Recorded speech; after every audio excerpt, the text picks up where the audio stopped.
منتج جديد من بيج شيبس. تعالوا نشوف تمام ولا اي كلام، فيلا بينا.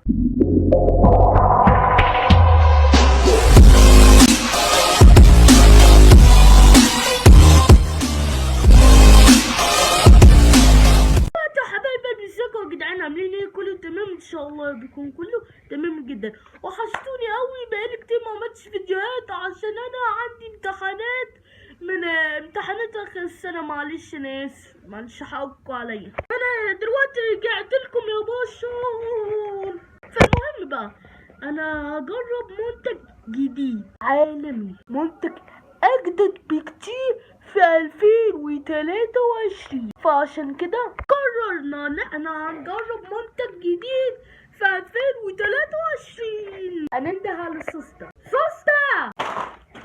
شكرا. وهنجرب منتج اللي هي منتج جديد من بيج شيبس.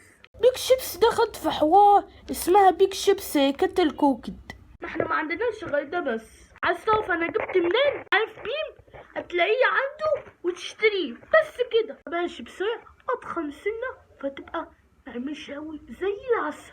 عندنا هنا بلسمك فينجر وسي سولت، يعني بتعمل بالخل وملح يا باشا. بالنسبة لسعره عامل 10 جنيه. فيلا بينا نفتح.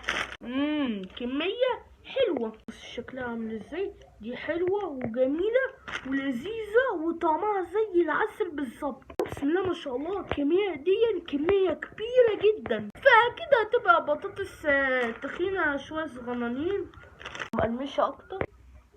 المفروض تبقى صحية أكتر كمان، يعني مكتوب تحتها لس 25% فاتس. فيلا بينا ندوق ونقول بسم الله. يعني نفس الخامة بتاعت كتل كوك، يعني بيعتبر بسياية أضخم سنة شوية، فهي بتتقرمش قرمشة حلوة أوي. بصراحة أنا حاسس طعم الخل أو بزيادة، يعني اوفر بس حلو ولذيذ. يعني برضه اوفر خل، بس الخل فما يضايقكش وانت بتاكله. ممكن يضايق بس وانت بتاكله، مش عارف ايه اللي حصل.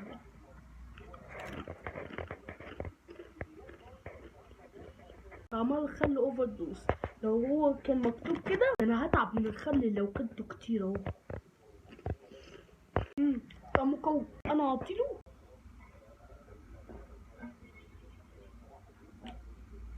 7. بس كده يكون خلصت الفيديو. لو عجبك الفيديو متنساش تعمل لايك وشير والاشتراك في القناه، واوعى تنسى تفعل زر الجرس يا ابن قلبي عشان يوصلك كل فيديوهاتنا